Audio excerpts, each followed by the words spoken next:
Hello दोस्तों, आप सभी को हमारे चैनल नोबल स्टडी वन पर बहुत बहुत स्वागत है। दोस्त, आप लोग मुझे बहुत प्यार और सपोर्ट दे हैं, आप लोगों को तहे दिल से धन्यवाद। तो दोस्तों, आज की वीडियो में हम देखेंगे आप लोग का कमेंट्स पर आधारित जो है अ, उस क्वेश्चन का हम आंसर देंगे। देखिए, बहुत सारे दोस्तों के मन में ये सवाल आते हैं। तो देखिए, पहला सवाल क्या आता है मेरे पास। देखिए, मेरे सीबीडीटी टू में यानी कि सीबीडीटी वन में जो एनटीपीसी का एग्जाम हुआ था, उसमें मुझे सीबीटी की तैयारी करना चाहिए, यानी 40 मार्क्स आ रहे हैं। तो देखिए, इनका भी आंसर मिलेगा, बहुत बारीकी से मिलेगा आंसर। और ये देखिए, इनमें जो है कि हम हर एक प्रकार का आंसर को शामिल किए हैं कि किन बातों पर ये डिपेंड करेगा। दूसरा क्वेश्चन आता है आप लोगों का कमेंट में कि मेरा सीबीटी 2 में 50 मार्क्स है, एग्जाम क्लियर होगा कि नहीं। क्लियर होगा एग्जाम। देखिए, तो एग्जाम क्लियर होगा ये भी देखेंगे। गलत करने से नॉर्मलाइजेशन में कोई फर्क पड़ता है, नंबर कम बढ़ते हैं या कौन सा फैक्ट कट ऑफ पर निर्भर करता है, कौन सा फैक्ट पर कट ऑफ निर्भर करता है। तो सारे कुछ जानेंगे, तो इस वीडियो को लास्ट तक बने रहिएगा और इसी वीडियो में क्लियर कर देंगे ये सारे। अगर आप एक एनटीपीसी का स्टूडेंट है तो वीडियो को लास्ट तक देखिएगा, क्योंकि वीडियो में हर चीज़ को हमने बारीकी से शामिल किया हूँ। तो दोस्तों, आप लोगों से एक बात बताना चाहता हूँ कि अगर आप हमारे चैनल पर नए हैं तो चैनल को सब्सक्राइब कर लीजिए और बेल आइकॉन को भी प्रेस कर लीजिए, ताकि जिस तरह से हम वीडियो अपलोड करें आपको नोटिफिकेशन मिल जाए। तो चलते हैं अपना सवाल पर। देखिए, पहला सवाल जो आता है आपका कि ये देखिए, पहला सवाल है कि मेरे सीबीटी टू में 40 मार्क्स है, क्या करूं। सीबीटी टू को तैयारी करूं या छोड़ दूं। दोस्त, किसी भी समस्या का क्विट करने से या एस्केप करने से कोई समाधान नहीं होता, इसके डट के मुकाबला करना चाहिए। देखिए, अभी भी आपका चांस बन सकता है। अगर 40 प्लस मार्क ला रहे हैं या 30 प्लस मार्क ला रहे हैं तो अभी भी आपका चांस बन सकता है। क्यों? देखिए, अगर पिछला एग्जाम के हम अगर एनालिसिस बात करें, अगर 2000 जो 15-16 में एग्जाम हुआ था आपका, 15-16 का एग्जाम की बात करें, तो यहाँ पर देखिए बहुत ऐसा जोन जोन था कि जहाँ से ओबीसी वालों ने मात्र आपका जो है कि 45 में कट ऑफ निकाला था। ये जो है था नॉर्मलाइजेशन स्कोर था। अगर एग्जाम्पल के तौर पे कहे तो मुजफ्फरपुर इसका अच्छा एक उदाहरण है। ठीक है, मुजफ्फरपुर में बहुत ही कम कट ऑफ गया था। अगर जनरल की बात करें तो लगभग में 48 गया था, और ओबीसी की बात करें तो यहाँ 45 गया था, और एससी एसटी वही 30 से 35 गया था। तो आप उम्मीद नहीं छोड़िए, उम्मीद बनाए रखिए, क्योंकि आगे आने वाले आपका ग्रुप डी है, सीजीएल का एग्जाम है। तो उम्मीद देखिए दोस्तों, अगर आपको जॉब पाना है तो कोशिश हमेशा करते रहना पड़ेगा और तैयारी भी बेटर रखना पड़ेगा। अब बात कर लेते हैं कट ऑफ डिपेंड किन बातों पे करता है, उनको हम जान लेते हैं। तो देखिए, कट ऑफ जो डिपेंड करेगा, बहुत सारे मैटर पे कट ऑफ डिपेंड करेगा, क्योंकि जो कि वेरियस शिफ्ट में आपका एग्जाम हो रहा था। तो देखिए, कट ऑफ डिपेंड करेगा आपका कि आप किस बोर्ड से हैं। ऐसे बहुत सारे बोर्ड देखे जाएंगे कि जो कि आपका बहुत जो है कि लो कट ऑफ पर कैंडिडेट को उठाएगा, तो ये भी याद रखिएगा साथ के साथ आप। अब देखिए कि कैटेगरी कौन सा है, कैटेगरी भी डिपेंड करेगा। आप कभी कभी ऐसा होता है कि जो आपका एस टी एस सी है, इसकी कट ऑफ बहुत ही लो चली जाती है। अगर हम बात करें एस सी और एस टी, कभी कभी ऐसा देखा गया है कि इसका जो है कि लेस देन का कट ऑफ होता है किसका, एस टी से, जबकि ऐसा होता नहीं है एक्चुअली। जो पिछले बार का एग्जाम एनालिसिस किया हूँ तो उसमें ऐसा देखा गया है। अब देखिए कि आपका जो है कि एग्जाम शिफ्ट, अब एग्जाम शिफ्ट करने का, शामिल करने का मेरा क्या पर्पस है। तो एग्जाम शिफ्ट आपका बहुत बड़ा रोल प्ले करेगा आपके एग्जाम के कट ऑफ में। देखिए, एग्जाम शिफ्ट से क्या होता है कि पेपर डिफिकल्टी लेवल। देखिए दोस्तों, हम और आप यहाँ पे सोचते हैं कि क्वेश्चन जो है कि ये वाला शिफ्ट जो है मॉडरेट जाएगा, ये वाला शिफ्ट डिफिकल्ट जाएगा। ऐसा सोचना हम लोगों के पास है। अगर इस नजरिया से देखे कि जो आज के शिफ्ट में जो एग्जाम हुआ है, माने चलिए कि 30 दिसंबर को जो एग्जाम हुआ है, उस शिफ्ट डिफिकल्ट है, तब ये वो शिफ्ट को डिफिकल्ट होगा और नॉर्मलाइजेशन में उसको फायदा मिलेगा। अगर हम सोच रहे हैं कि डिफिकल्ट है, लेकिन बोर्ड का जो विशेषज्ञ टीम बैठेगा इस चीज को निर्धारण करने के लिए, वो कतई अगर ये ना सोचे कि ये शिफ्ट डिफिकल्ट है तो उसको इजी लेके चलेगा, तो वहां से भी कटअप हाई जा सकता है। अगर वो चले कि 28 दिसंबर का अगर देखेगा एग्जाम, तो वैसे तो हमारे और आपके अकॉर्डिंग जो 28 दिसंबर को इजी शिफ्ट, लेकिन अगर बोर्ड के अकॉर्डिंग चलेगा कि जो क्वेश्चन का डिफिकल्टी लेवल था वो हाई था, नॉर्मलाइजेशन में वहां से फायदा मिलेगा। तो आप तैयारी में लगे रहिए। अब देखिए, एग्जाम अटेंडेंस, बहुत सारे ऐसा मैटर है कि एग्जाम अटेंडेंस पर फर्क पड़ा है। अब इसका अगर हम बात करें पूरा, तो देखिए एग्जाम अटेंडेंस अगर डायरेक्टली बात करें, जो एनटीपीसी का कैंडिडेट था, बहुत सारे वो अप्लाई करते हैं। एक कैंडिडेट अगर तैयारी करते हैं तो वो रेलवे एएलपी पिछले बार का जो ग्रुप डी था, तो उसका भी प्रोसेस पूरा क्लियर नहीं हुआ था, उसमें उसका पेंडिंग मतलब प्रोसेस था।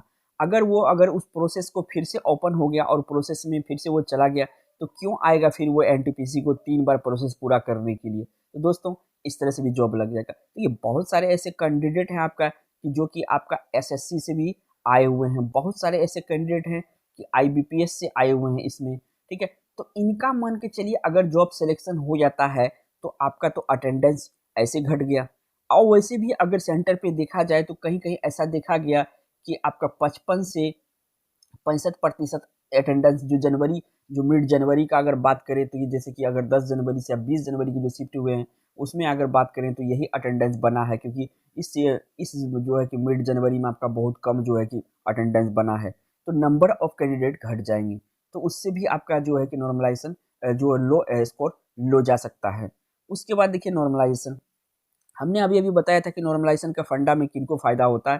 देखिए नॉर्मलाइजेशन में अगर नॉर्मलाइजेशन की बात करें तो हम अगर जान के चलते हैं कि मान के चलिए हम अगर एग्जाम्पल के ले लेते हैं कि 5 जनवरी का जो एग्जाम हुआ है, मेरा ही शिफ्ट मान के चलिए आपका ही शिफ्ट हो 5 जनवरी का, तो 5 जनवरी का जो क्वेश्चन आया था वो एक तरह से मान लेते हैं डिफिकल्ट था, लेकिन हम माने हैं। लेकिन अगर इस चीज को बोर्ड माने कि इसका जो फर्स्ट शिफ्ट है वो डिफिकल्टी लेवल का क्वेश्चन किया गया था, तो इसको नॉर्मलाइजेशन में इसको यहाँ से इस वाले जो शिफ्ट में था इसको बेनिफिट मिल जाएगा। तो यहाँ से लो कट ऑफ जा सकता है, क्योंकि अगर आपका 40 प्लस मार्क्स आता है और आपको नॉर्मलाइजेशन में यहाँ से अगर 15 से 20 नंबर का बेनिफिट हो जाता है, तो आपका कितना हो जाएगा, ये तो 55 और 60 नंबर हो जाता है। तो दोस्तों आपका भी देखिए सिलेक्शन हो जाएगा। तैयारी बेटर रखिए और सीबीडी 2 का तैयारी करते रहिए, इसमें कोई दिक्कत नहीं है, आने वाले एग्जाम में आपको जरूर फायदा मिलेगा। देखिए ये सवाल नंबर 2 है, जो सवाल कहता है, ये आप लोगों के भेजा हुआ सवाल है कि मैसेज में आपने कमेंट्स में ये सवाल किया था कि मेरा सीबीडी 2 में 50 मार्क्स है, कोई कहता है कि 60 मार्क्स है, कोई कहता है कि 70 मार्क्स आ रहा है, तो एग्जाम क्लियर होगा कि नहीं। मेरे दोस्त, हमेशा आप जब भी किसी चीज़ का तैयारी करते हैं तो पॉजिटिव सोच लेके चलिए, कि आप पॉजिटिव थिंकिंग लेके चलिए कि आपको 50 मार्क्स में एग्जाम क्लियर हो रहा है, और आप जो है कि सीबीडी 2 के लिए हमेशा तैयार रहिए और सीबीडी 2 का तैयारी आप करते रहिए। देखिए एग्जाम में आप धोखा खा गए थे, धोखा क्या खाए थे आप, जो है कि आपका क्वेश्चन जो है कि बेसिक लेवल का जो जिसका मैथ था उसका क्वेश्चन अच्छा गया, बेसिक लेवल का रीजनिंग जो उन्होंने तैयार किया था तो उनका भी क्वेश्चन अच्छा गया। ऐसा नहीं है कि ये एग्जाम में कट ऑफ नहीं गया, एग्जाम में अच्छे स्कोर करने वाले, जैसे आपका एसएससी अगर सीजीएल का बात करते हैं, सीजीएल का स्टूडेंट अगर बैठा है एग्जाम में तो वो 95 80 85 इस तरह से लाई, क्योंकि उसका देखिए मैथ और रीजनिंग बेटर था, बेसिक कॉन्सेप्ट उसका क्लियर था, कोई उसका शॉर्टकट नहीं, और उन्होंने बेसिक कॉन्सेप्ट से, और मैथ हम जो देखें तो जितने भी शिफ्ट में पूछा गया ज़्यादातर मैथ जो है बेसिक कॉन्सेप्ट से ही पूछा गया। तो देखिए एग्जाम पॉजिटिव सोच रहे कि आपका जो है कि एग्जाम हमेशा क्लियर हो जाएगा, क्योंकि 50 मार्क्स कोई बड़ी बात नहीं है। अगर 50 मार्क्स आप करके आए हैं, 60 मार्क्स कर से आए हैं, 10 से 15 नंबर अगर आपका शिफ्ट मन के लिए डिफिकल्ट हुआ है, तो देखिए आपका 10 से 15 नंबर यूँ बढ़ जाएगा, तो आपका 60-70 में हो जाएंगे, तो आपका कट ऑफ क्लियर हो जाएगा। तो चलते हैं नेक्स्ट क्वेश्चन जो है आप लोगों का वो उठाते हैं। देखिए दोस्तों, बहुत दोस्तों का ये सवाल था कि जो हमें कमेंट्स मिल रहा था, क्या क्वेश्चन गलत करने से नॉर्मलाइजेशन में क्या फ़र्क पड़ता है? कि दोस्तों, तो हम कहेंगे नॉर्मलाइजेशन में इसका कोई फ़र्क नहीं पड़ता है, कोई फ़र्क नॉर्मलाइजेशन में नहीं पड़ता है कि आप क्वेश्चन गलत करके आए हैं कि सही करके आए हैं। नॉर्मलाइजेशन देखिए ये जो आपका गलत क्वेश्चन की बात चलता है ना, ये चलता है आपका रॉ मार्क्स में। अगर मान के चलिए कि आपने 74 बना के लाए हैं, 74 आप करके आए हैं, आप उसमें से क्या किए हैं, तो मान के चलिए कि आप 12 क्वेश्चन गलत किए हैं, 12 क्वेश्चन गलत किए हैं, तो ये इसमें क्या होगा कि 12 तो आपका पहले घटेगा, उसके बाद 12 गुना जो है आपका 12/3 जो ये जुट जाएगा, यानी कि 16 नंबर घटेगा। तो इसका नॉर्मलाइजेशन पर कोई फर्क नहीं पड़ेगा, ये आपका रॉ स्कोर पे फर्क पड़ेगा कि रॉ स्कोर आपका कम बनेगा। तो ये बात हमेशा ध्यान रखिए कि नॉर्मलाइजेशन में गलत करने से, क्वेश्चन को गलत करने से नॉर्मलाइजेशन में कोई फर्क नहीं पड़ता है। तो दोस्तों आप लोग हमेशा पॉजिटिव सोच रखिए, क्योंकि आने वाला जो CBDT 2 है, आपका हो सकता है कि 40 पे आपका क्लियर हो जाए, आपका हो सकता है कि 30 पे क्लियर हो जाए, आपका हो सकता है कि 50 पे क्लियर हो जाएगा। तो ये बात को ध्यान में नेगेटिव नहीं रखिए, सोच को हमेशा पॉजिटिव रखिए और आपका जो है कि CBDT 2 जो है इसका तैयारी में लग जाइए।